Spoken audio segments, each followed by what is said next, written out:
Ici, c'est l'analyse de la déforestation, évolution NDVI et incendie d'une région, une étude des cas fait partie de la formation sur egdacademia.com. On peut voir la capture des résultats sur Google F Engine et cette étude peut être transformée même à une application partagée avec la communauté et que chacun peut adapter par rapport à une autre région en adaptant aussi les indicateurs ou les paramètres. Nous allons passer du côté F Engine. Pour ne pas perdre plus de temps, qu'est-ce que nous allons faire? C'est présenter les scripts, lancer les scripts pour enfin voir les résultats. Et si le temps le permet, on verra comment quitter de ces travaux ici pour les transformer en une application web avec la fonctionnalité des apps de Google F Engine. Comme ça a été annoncé dans nos webinaires, aujourd'hui, avec l'arrivée de l'intelligence artificielle, l'IA permet et vous assiste. Il y en a même appliqué dans certaines je dis par exemple dans Google Colab, vous avez Gemini qui est déjà intégré et qui vous assiste lorsque vous codez et que vous pouvez partager, surtout si vous avez par exemple, vous utilisez l'IA Premium, ça veut dire version payante, vous avez la possibilité de le personnaliser dans un domaine spécifique dans votre activité et lui entraîner par rapport à ce que vous voulez faire. Donc, parmi les scripts, nous avons fait intervenir notre expertise dans ce que nous savons concernant la foresterie, concernant l'environnement, concernant la géomatique, et se faire assister pour adapter nos scripts afin que ça réponde à ce que nous pouvons présenter comme une étude qui est utile à notre communauté, à la communauté EGD Academia, à tous ceux qui sont membres ou bien qui se sont inscrits sur la plateforme. Ici, la finalité est d'avoir une application qui permet de faire le suivi de la déforestation. On a le NDVI, par exemple, l'indice de la végétation pour voir la couverture. On a la couche des incendies et la couche d'occupation du sol. Et nous avons pris en compte la période de 2019 à 2023. Peut-être il y aura des questions. Pourquoi ces choix-là? Ouais, c'est parce que pour nous, c'était la période où on avait encore des données récentes et dont les données étaient disponibles concernant aussi l'occupation du sol. Nous avons utilisé une version robuste, donc 100% côté serveur. Il n'y a pas d'évaluette ou bien de get info. Nous avons pris des données existantes, fournies par différentes plateformes, entre autres. Le perte des forêts provient de la plateforme Ascent, la version 1.11. Le NDVI annuel provient de Landsat 8 et 9. On pouvait aussi utiliser Sentinel, vous le savez. La couche d'incendie provient de la collection d'images de Modis. Et l'occupation du sol provient de Copernicus avec World Cover pour 2020 et 2021. En premier lieu, c'est la zone d'étude. Au niveau de la zone d'étude, il y a plusieurs possibilités. Pour ceux qui savent déjà quelque chose sur FNG, vous pouvez dessiner directement en utilisant les outils intégrés, par exemple dessiner une zone, tout comme vous pouvez aussi, donc en parlant, je peux le montrer. Par exemple ici, vous pouvez prendre cet outil comme ça et dessiner une zone. Après avoir dessiné la zone comme ça, cette zone, vous voyez que ça sera ajouté ici comme géométrie et vous pouvez l'utiliser comme votre zone d'étude. Ce qui n'est pas le cas pour nous, on va supprimer. Vous pouvez aussi utiliser une couche shapefile que vous disposez. Vous allez prendre cette couche-là, vous importez ici dans Google F Engine. Ça doit être sous format zippé. Nous expliquons ça très bien dans nos formations sur la plateforme. Et là, vous allez l'utiliser maintenant comme zone d'étude. Le cas présent, on travaille sur la province Maniema. Nous avons le shapefile de la province importé dans FNG, comme on peut le voir là. Et c'est ce que nous avons chargé ici. Donc ça, c'est le chemin qui mène vers là où se trouve le fichier. Et nous avons attribué le variable région. Avec ces lignes de code, nous avons décidé d'abord de centrer les résultats. Donc à chaque fois que nous allons exécuter notre script, les résultats seront centrés vers notre zone d'étude qui est région, donc les variables assignées au shapefile de notre zone d'étude, avec un zoom à 7. Donc le degré de zoom est de 7. Après ces lignes de code, ici, nous avons nettoyé la géométrie. Pour éviter le bug, par exemple avec le buffer 0, tout ça, nous avons décidé d'utiliser ici comme région. Donc ça veut dire nous avons les variables région géométrie laquelle nous avons fait appel à notre couche de la province dont on avait assigné les variables région. Parlant maintenant de sources et fonctions, nous avons commencé avec le variable years, ici, année, où nous avons fait appel à la fonction list et prendre en compte la période de 2019 à 2023 avec ces lignes de code. Ensuite, nous sommes passés maintenant, comme on parle de sources de données, premièrement avec les données de Ascent, ici pour voir la perte forestière. Ça veut dire que c'est déjà une collection d'images qui fournit cette information-là de perte forestière. Et nous avons ces variables de GFC qui fait appel à la collection Ascent avec les données de Global Forest Change de 2023. Et puis, nous avons les variables qui permettent de sélectionner là où il y a eu des pertes de forêt. Ensuite, nous avons sélectionné ces pertes-là par rapport à l'année, partant de 2019 à 2023. Nous avons obtenu la superficie par hectare, ça veut dire en se basant sur le pixel. Si l'image a la résolution, par exemple, de 30, c'est prendre 30 fois 30 pour avoir la superficie par pixel. Ensuite, diviser cela par 10 000 pour en avoir un hectare. Parce que le 30 là, c'est 30 mètres. Maintenant, pour avoir un hectare, on divise par 10 000. Ensuite, nous sommes passés aux données d'incendie en utilisant la collection MODIS. Nous avons préparé cette fonction où start, qui veut dire la période de débit, avec la fonction fengine date from year, month, day, ça veut dire année, mois et jour. L'année, c'est ce qui sera précisé, mais sinon le mois sera janvier, donc le 1er janvier. Pour année de fin, année sera précisée, le mois plutôt, c'est déjà précisé, 12e mois, 31. Nous avons retourné maintenant la collection d'images de Modis, filtré les données par rapport à la période qui sera déterminée, ça veut dire année de début, année de fin, sélectionner l'année par rapport à là où il y a eu des incendies, appliquer le masque, clipper les résultats par rapport à notre région ou zone d'étude. Au niveau des données de l'occupation du sol, nous avons utilisé les données de l'espace européen avec WorldCover et nous avons juste pris en compte 2020 et 2021. Nous avons préparé cette fonction qui nous permet d'utiliser la collection d'images et récupérer juste l'occupation du sol, les clipper par rapport à notre zone d'étude. Ensuite, nous avons les données de l'ANSAT sur ces lignes de code où nous avons appliqué le masque et le NDVI annuel, donc la médiane. Pour le masque, nous avons utilisé les Kia Pixel. Nous avons réduit la couverture nuageuse, comme vous pouvez le voir, et nous avons ajouté à cette image le band pour améliorer la qualité. Ça veut dire que ce sont des fonctions préparées qui seront maintenant appliquées aux images de chaque année par rapport à notre période d'étude. Et là, nous avons la fonction LS Collection qui va appliquer la date de début et la date de fin, faire appel à Landsat 8 et Landsat 9, et puis fusionner, ça veut dire avec la fonction merge, Landsat, les données de Landsat 8 et dans Landsat 9, filtrer par rapport à la date de début et date de fin qui seront précisées après. Par exemple, les dates de début, ça sera l'année, et puis le mois, c'est toujours janvier. L'année qui sera précisée, date de fin, l'année sera précisée, et puis le mois, c'est toujours décembre. Après, nous avons appliqué, filtrer les bandes selon la région d'étude, donc région géométrique, et puis appliquer le masque pour réduire là où il y a des nuages. La fonction pour NDVI annuel, qui nous permet d'avoir les NDVI annuels. Nous avons le débit, la date de débit et de fin comme variable, la collection et le NDVI. Où le NDVI, nous avons appliqué la fonction en utilisant la collection, le données de médiane, et puis la fonction normalize difference qui utilise la bande 5 et bande 4. Et puis le résultat est toujours clippé par rapport à la zone d'étude. Après cela, ici maintenant, nous avons le variable qui permet d'appliquer la fonction sur le NDVI annuel. Et après, nous sommes passés à tout ce qui est couche et palette parce que le traitement, c'est fait. On a le résultat, mais après, il faut appliquer les paramètres de visualisation afin de visualiser tous ces résultats-là ou ces couches-là sur notre carte.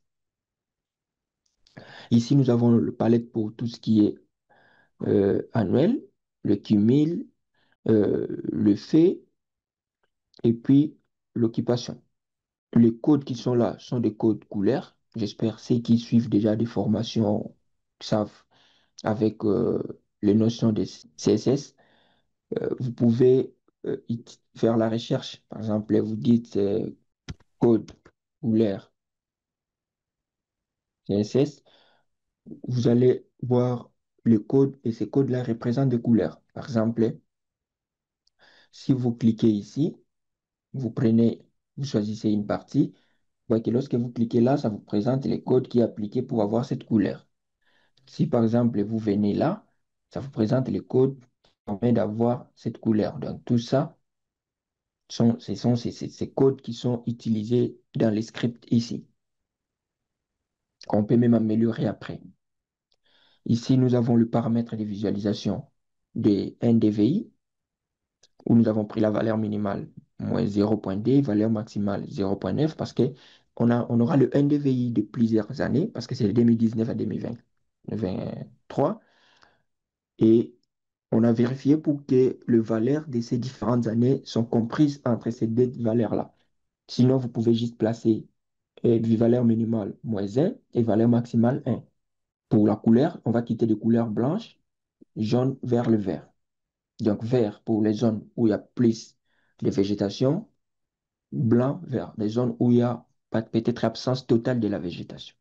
Ensuite, comme nous avons besoin d'autres fonctionnalités, parce que l'objectif est qu'après l'étude soit transformée en une application, nous avons déjà pensé à d'autres fonctionnalités. Par exemple, les fonctionnalités des graphiques ou bien des boutons des sliders qui vont nous permettre à choisir des périodes, à décider quelle couche il faut afficher, à décider quelle est l'année où on souhaite voir les données, parce qu'on a la période de 2019 à 2023, mais on peut décider de voir les données, ou bien la situation de 2020, la situation de 2021, de 2022 ou de 2023. Et ici, nous avons le couche, nous avons la couche de la limite de la zone de titre qui est là, où nous avons utilisé la fonction où on aura les titres, zone de titre. Nous avons la couche de l'occupation du sol, la land cover. Nous avons la couche des NDVI. Nous avons la couche des faits, donc incendie. Nous avons la couche des pertes forestières et nous avons la couche des pertes forestières cumulées. Ça veut dire le cumul de 2019 à 2023. L'autre couche donnera les résultats par rapport à l'année que nous allons sélectionner en utilisant les sliders. Ici, nous avons l'image avec la palette de couleurs par rapport à notre genre d'étude.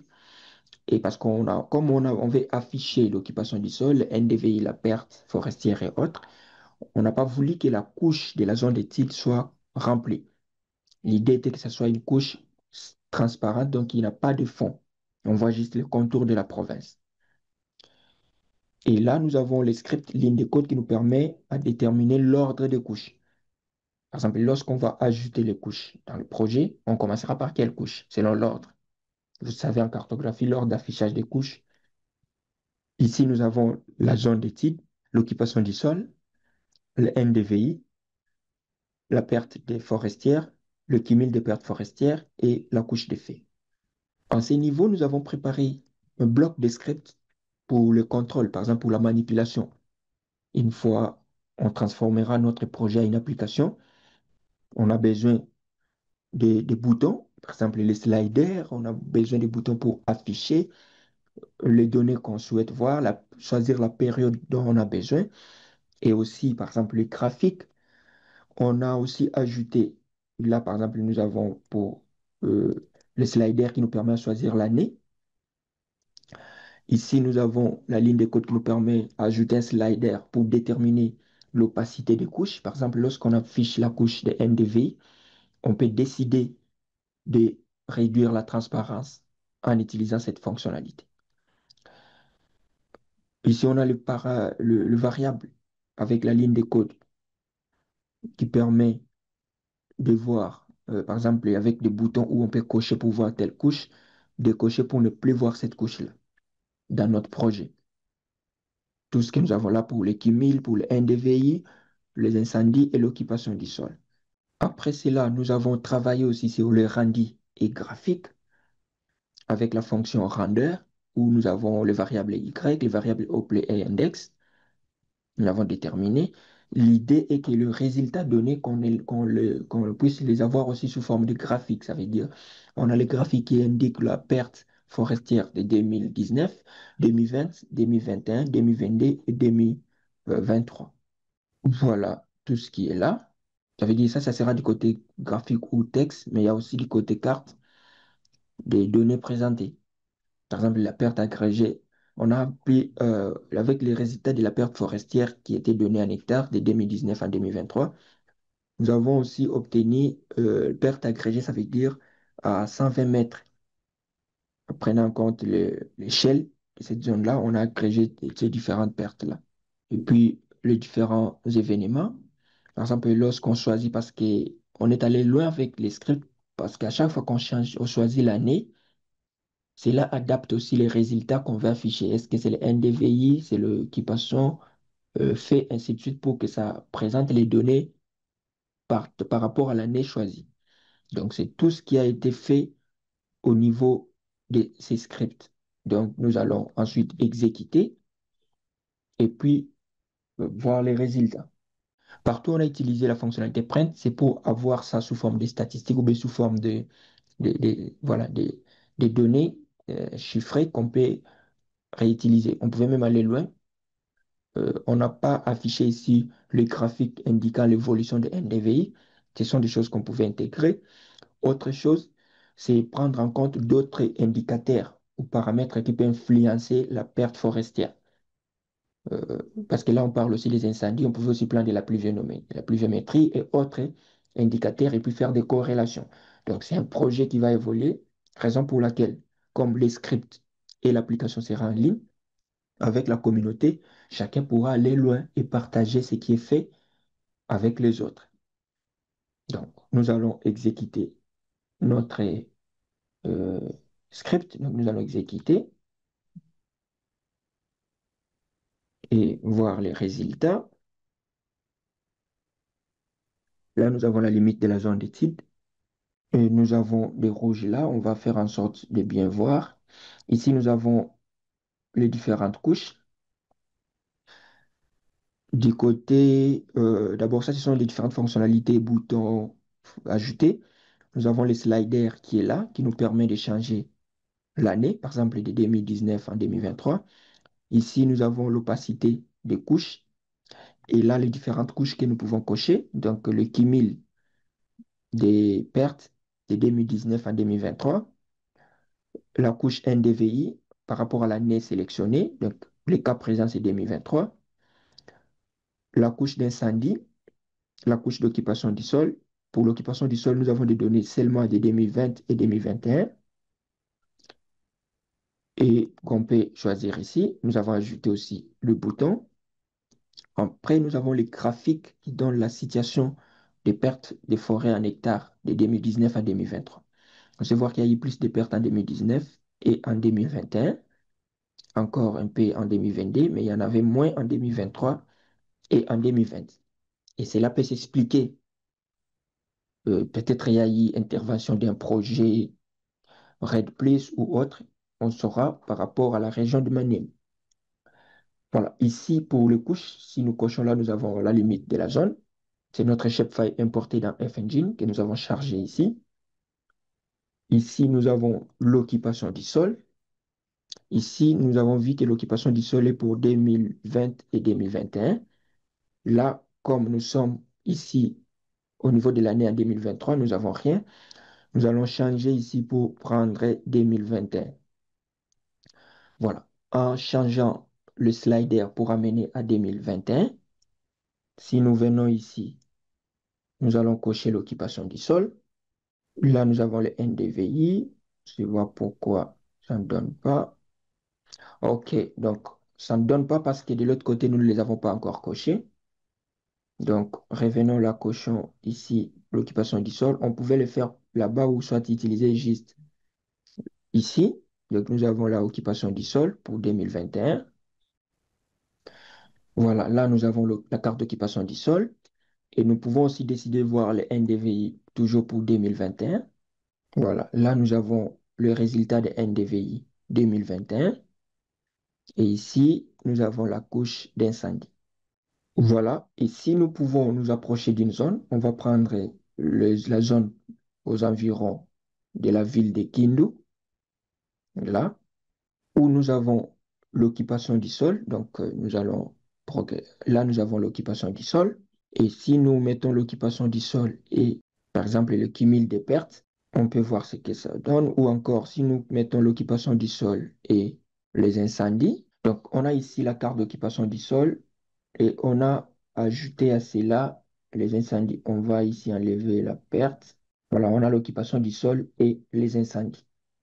On peut voir là où ça s'est situé. Tout comme on peut d'abord commencer par, ici nous avons le NDVI, là nous avons le NDVI et la perte pour 2021. Donc partout où il y a eu la perte, ça veut dire si nous zoomons sur une zone et que nous, là nous sommes en 2021, nous venons maintenant en 2023, nous allons remarquer que là où il y a eu des pertes, si le NDVI était plus vert, après cette année-là ne sera plus assez vert sur cette zone. Donc on peut voir directement la corrélation entre l'incendie, plutôt voilà, l'incendie et le perte. Par exemple, on peut même aussi voir ensemble les données de perte et les données d'incendie. Parce que chacun de nous est au moins au courant que souvent, les pertes sont plus occasionnées par les incendies et des actions anthropiques. Donc, on peut voir pour vérifier si là où il y a, est-ce que les pertes, on retrouve plus de pertes là où il y a plus d'incendies ou pas, grâce à ces différentes couches. On peut aussi, par exemple, l'occupation du sol, c'est question de voir par rapport à ces deux années, qu'est-ce qu'on avait avant. Là, nous sommes en 2021. Nous allons, par exemple, ici, revenir en 2020, toujours de la même zone, et comparer. Les boutons qui sont à côté nous permettent à choisir quelle couche nous aimerions voir. Et autre chose aussi à vérifier, c'est question, par exemple, d'afficher le cumul de pertes forestières et changer, quitter du fond satellite vers le fond map pour voir est-ce que ces pertes-là sont plus concentrées partout où nous avons, par exemple, les réseaux routiers, les habitations, ainsi de suite, pour voir comment lier ces pertes-là aux actions anthropiques. Par exemple, si nous essayons de centraliser comme ça, pour voir l'ensemble de la province, et nous ajoutons ici les reliefs, voilà. Nous allons essayer de zoomer un peu et ensemble avec moi, vous allez remarquer que on retrouve plus de pertes forestières qui suivent les lignes de tout ce qui est réseau. Soit c'est les réseaux routiers, soit le long de tout ce qui est hydrographie. Par exemple, là, nous avons le fameux fleuve Congo qui quitte, parce que ça quitte, comme si ceux qui maîtrisent bien la RDC, le fleuve Congo prend sa source ses côtés, et puis ça traverse en passant par la province de Maniema, qui s'enmanie jusqu'à tourner pour venir vers l'océan. Et là, quand nous zoomons, vous remarquez que c'est tout autour fleuve, tout autour des routes et tout autour de là où nous avons des villages. Par exemple, on peut voir que de ces côtés, là, il n'y a pas trop de pertes, mais les pertes sont concentrées ici. Et si nous zoomons, c'est proche des agglomérations. Ça veut dire qu'on peut facilement lier ces pertes aux actions anthropiques. Donc, ça veut dire les activités de l'homme. Là, on a le cumul. Et on peut aussi, par exemple, si on affiche ici le NDVI, là, on a pour 2020, voilà, le NDVI de 2020 par rapport à cette région. Si on quitte 2020 pour venir vers 2023, on va voir le NDVI. Et on peut aussi aller loin, par exemple, améliorer la visualisation pour voir vraiment la netteté. En faisant ça, nous allons appliquer. On peut voir que par rapport en 2020, il y a moins parce que là, ce sont des agglomérations. Et partout où il y a des pertes, si on les lit, on va voir qu'il y a aussi une faiblesse en termes de couverture ou bien en termes de NDVI. Si je décoche les Kimil, vous voyez que partout où il y a eu des pertes, attendez, je vais le faire aussi à partir de là. Ici, nous avons perte, là-bas, nous avons Kimil. Voilà, là, nous avons le NDVI. Et si ici, je coche le perte, on peut voir que partout où il y a eu des pertes, il y a aussi euh, faible NDVI, comme on peut le voir là. Ou encore, on peut maintenant aussi lier là, partout où il y a eu des faibles, des pertes, est-ce que c'est là où aussi qu'il y a eu des incendies? Là, si on vient ici, on coche la couche incendie, on coche aussi de l'autre côté. Donc, on peut facilement voir que nous avons vraiment, que c'est trop proche là où il y a et les incendies et de pertes. On peut même aller loin avec, par exemple, en intégrant d'autres paramètres et puis en adaptant par rapport à la zone, en analysant des corrélations par rapport aux indicateurs. Ça peut aider pour la prise de décision, pour, par exemple, le choix des endroits à reboiser, le choix des endroits à intervenir et autres. Avant de voir comment les transformer, par exemple, à une application, pour faire un résumé et faciliter la compréhension à chacun, je disais de l'autre côté, vous pouvez voir tout ce qui est statistique, les résultats. On peut voir par rapport à la perte, voir des données que ça donne. Par exemple, quelle était la superficie perdue en 2020, quelle est la superficie perdue en 2021, quelle est la superficie perdue en 2022 et quelle est la superficie perdue en 2023, qu'on a aussi de l'autre côté sous forme de graphiques. Pourquoi ces scripts? Je l'ai dit au début et je peux répéter, ça permet de suivre la déforestation, l'évolution de la végétation avec les NDVI, les incendies et l'occupation du sol. Par exemple, là où il y a eu des incendies, là où il y a eu perte forestière, vous pouvez vérifier maintenant par rapport à l'occupation du sol. Avant, on avait quoi comme affectation? Après, nous avons quoi comme affectation?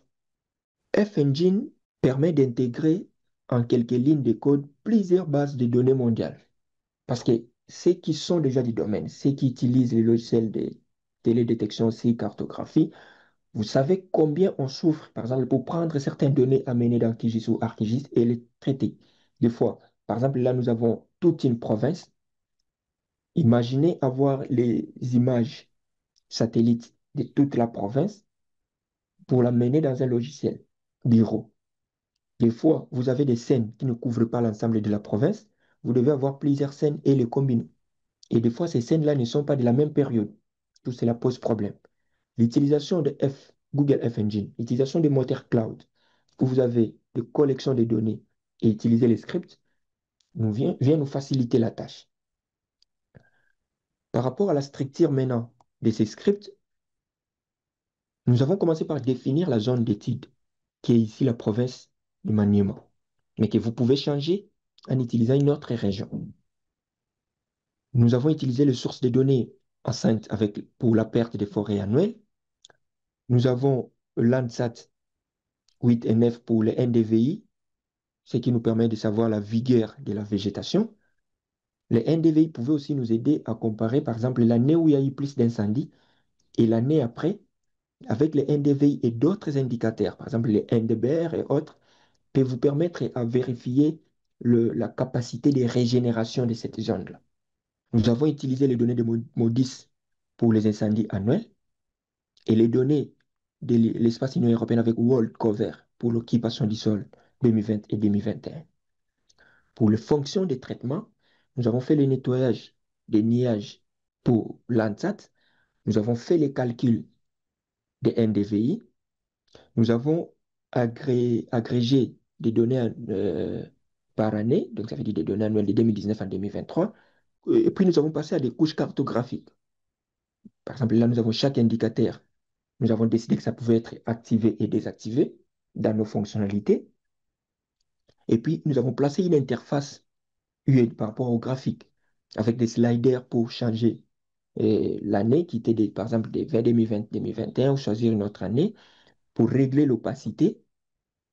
Par exemple, je peux aussi le tester pour voir si nous sommes là. Ici, nous allons prendre, par exemple, NDVI et occupation.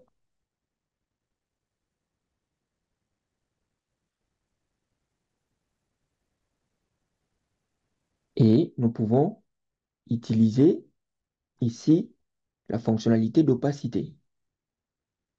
Ça permet à bien superposer les couches et les analyser. Donc, vous pouvez voir comment on a réduit l'opacité, comment ça se présente. Donc, si on enlève le NDVI, on a l'opacité de tout ce qui est incendie, auquel on peut ajouter la carte d'occupation du sol. Mais là, on a 2023, occupation du sol ne s'affiche pas, parce qu'occupation du sol, c'est soit pour 2020 ou 2021. Donc, en fait, on voit ici la simplicité pour l'utilisateur final. Parce qu'avec tout ce que nous avons ajouté comme boutons, sliders et autres, ça facilite l'utilisation chez le bénéficiaire final qui peut choisir l'année, décider quelle couche afficher, réduire ou bien augmenter l'opacité, choisir l'année et voir les graphiques. Avec ces scripts, avec ces projets, vous avez la possibilité d'ajouter d'autres couches. Je l'ai dit au début, par exemple la pluviométrie, par exemple le carbone, par exemple les données socio-économiques. Vous pouvez mener des enquêtes là-bas pour voir cela est dit à quoi? Tout ce qu'on a comme perte forestière, peut-être que ce n'est pas seulement la raison d'incendie, ou encore qu'est-ce qui occasionne d'incendie? Est-ce que c'est pendant des périodes spécifiques? On pourra vous dire non, par exemple, c'est pendant la saison sèche, il y a des gens qui font la chasse et l'agriculture, qui brûlent tout ça. Donc, ce sont des choses qui peuvent compléter encore le travail de ce projet avec des données socio-économiques. Et il y a aussi l'utilité. Par l'utilité, ici, ça veut dire que ces projets, cette étude des cas peut constituer un support aux politiques RED+, aux ONG, aux universités et aux communautés locales pour suivre l'évolution des forêts. Voilà ce que on peut dire par rapport à cette étude qui est inclue dans la formation disponible sur www.egdacademia.com.